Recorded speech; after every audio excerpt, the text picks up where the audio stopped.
ঈদ তো চলেই আসলো। আমরা শুধু মিষ্টি খাবো, নমকিন খাবো না তা তো হয় না। আসসালামু আলাইকুম এভরিওয়ান। আপনারা সবাই কেমন আছেন? আশা করি আল্লাহর অশেষ রহমতে খুব ভালো আছেন। আমিও আলহামদুলিল্লাহ ভালো আছি। তো আজকের রেসিপি ঈদ স্পেশাল নমকিন সাবুদানার ফুরফুরি। তো সাবুদানার ফুরফুরি বানানোর জন্য এই যে আমি নিয়ে নিলাম 1 কাপ সাবু। এখন এই সাবুটাকে প্রথমে ধুয়ে আধা ঘন্টা ভিজায় রাখবো। এই যে আধা ঘন্টা আমি সাবুদানাটাকে ভিজাই নিলাম। দেখেন মাশাআল্লাহ একেবারে ফুলে উঠছে। এখন আমি সাবুদানাটাকে রান্না করে নিব। এইখানে আমি 1 কাপ সাবুদানা নিছি, এর জন্য আমি 2 কাপ পানি দিয়ে দিছি। সেম কাপ দিয়ে, মেজারিং কাপ দিয়ে। এখন সাবুদানাটাকে দিয়ে দিব। বিসমিল্লাহির রহমানির রহিম। জ্বালাই দিব। বিসমিল্লাহির রহমানির রহিম। আর চুলাটা হাই ফ্লেমে রাখবো। এখন এই পর্যায়ে দিব আমি স্বাদ মতো লবণ।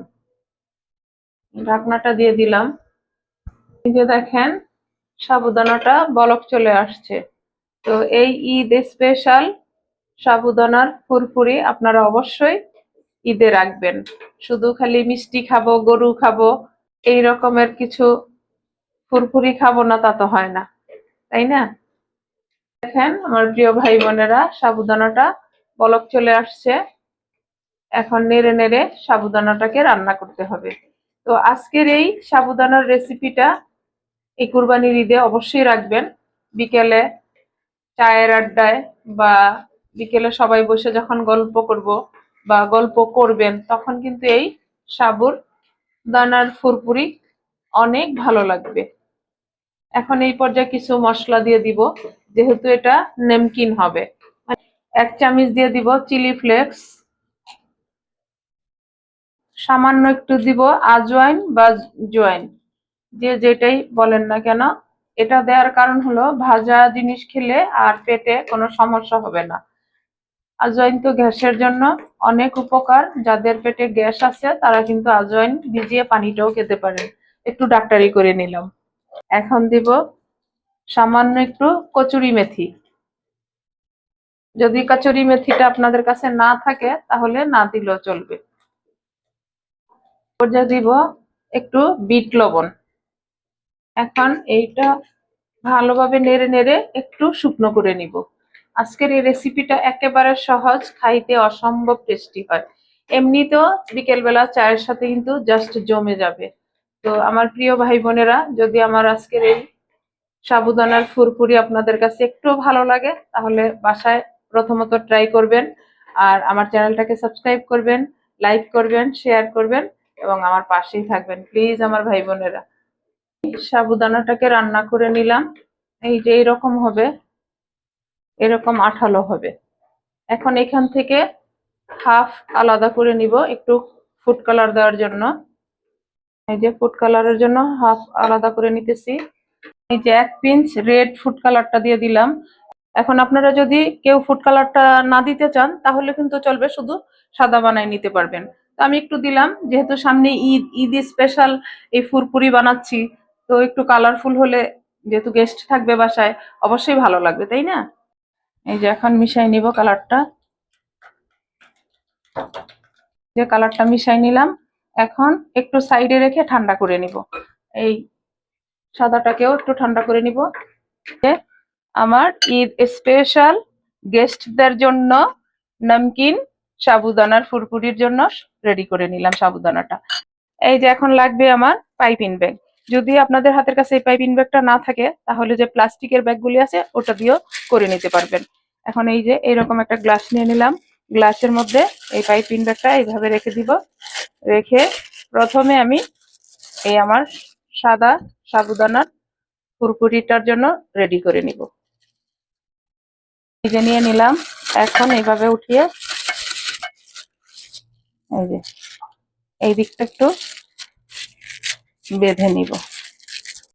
এখন আমি সেম ভাবে আরেকটা পাইপিং ব্যাগে আমার এই যে রেড কালার সাবুটাকেও নিয়ে নিব।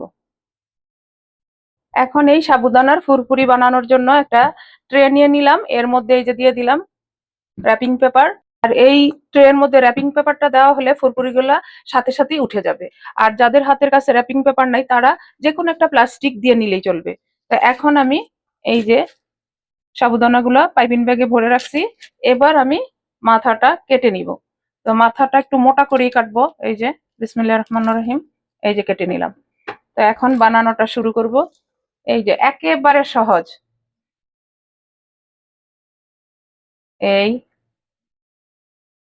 দেখেন, তো আমার প্রিয় ভাই বোনেরা, এই ঈদে আমার রেসিপিতে সাবুদানার ফুরফুরি আপনারা মিস করবেন না, অবশ্যই বানাই নিবেন। মাঝখানে ফাঁকা কেন রাখছি বলেন তো আমার প্রিয় ভাই বোনেরা? এই রেড কালারটা দিব বলে। এই যে দেখতেও সুন্দর লাগবে। একেবারে সহজ এই ফুরফুরি বানানো। আমরা ঈদে কিন্তু বাসায় গেস্টদের অনেক কিছুই উপহার দিতে চাই, যেন তাদের ভালো লাগে। সাবুদানা দিয়ে ফুরফুরি গুলা রেডি করে নিলাম। এখন লাগবে শুধু রৌদ্র। আর যাদের মানে বাসায় রৌদ্রটা নাই, যদি ছাদেও যাওয়া কোনো সম্ভব হয় না, তাহলে তারা কিন্তু ফ্যানের নিচে রেখেই শুকাই নিতে পারবেন। আমি তো জানালা দিয়ে যে রৌদ্রটা আসে সেটা দিয়ে শুকাই নিব। একদিনের মধ্যে হয়ে যাবে আশা করি। আর এই যে দেখেন, বানাই নিলাম। এখন আমি রোদ্রে চলে যাব। একদিন পর আমি আবার আপনাদের সাথে শেয়ার করব যে আমার সাবুদানার ফুরফুরি গুলা কেমন হইলো। এই যে দেখেন আমার প্রিয় ভাই বোনেরা, একদিনেই কিন্তু আমি শুকাই নিলাম কুরবানির ঈদ স্পেশাল সাবুদানার নামকিন ফুরফুরি। এই যে দেখেন, দেখেন একেবারে মুচমুচে। দেখেন, এখন আমি আপনাদের সাথে শেয়ার করব ভেজে যে ফুরফুরি গুলা ভাজার পরে কেমন হয়। এই যে দেখেন, এই সাবুদানার ফুরফুরি ভাজার জন্য চলে আসলাম। আর এখন যেহেতু ঈদের মৌসুম বা ঈদ, বাসায় তো সবারই মেহমান থাকে, তাদের জন্য কিন্তু এই চটপটা খাবারটা বিকেলের চায়ের সাথে জাস্ট ওয়াও। এখন আমি এই ফুরফুরি গুলা ভেজে নিব। তো ভাজার জন্য এখানে এই যে একটা ফ্রাই প্যানে অলরেডি তেলটা গরম হওয়ার জন্য দিয়ে দিচ্ছি। আর যখন এই সাবুদানার ফুরফুরি আপনারা ভাজবেন, তখন একটু তেলটা পুরোপুরি গরম করে নিবেন। এই যে তেলটা গরম হয়ে গেছে, এখন আমি সাবুদানার ফুরফুরি গুলা ভাজার জন্য দিয়ে দিব। বিসমিল্লাহির রহমানির রহিম। দেখেন মাশাআল্লাহ,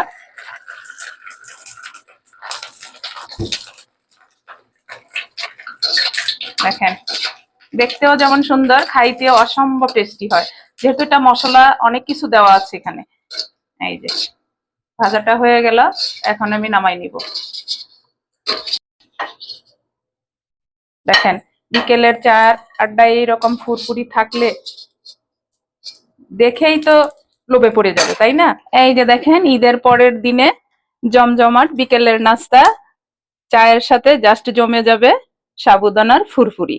তো এই চটপটা খাবারটা অবশ্যই আমার রেসিপিটা ফলো করে আপনারা বানাবেন, এবং ঈদ ছাড়াও বাসায় কখনো যদি গেস্ট আসে তাদেরকে দিতে পারবেন, বা নিজেরা বসে চায়ের আড্ডায় এই রেসিপিটা রাখতে পারেন। আশা করি অনেক ভালো লাগবে। তো এখন আমি একটা এই সাবুদানার ফুরফুরি আপনাদেরকে ভেঙে দেখাই যে কতটুকু মুচমুচে। দেখেন, মাশাল্লাহ মাশাল্লাহ, আমার বাসায় তো খেয়ে সবাই বলতেছে অনেক টেস্টি হয়েছে। তো যাই হোক, আজকে এই সাবুদানার ফুরফুরি বানানো শেষ হয়ে গেল। আমি আপনাদের কাছ থেকে বিদায় নিব, আবার নতুন কোনো রেসিপি নিয়ে আসবো। আল্লাহ হাফিজ।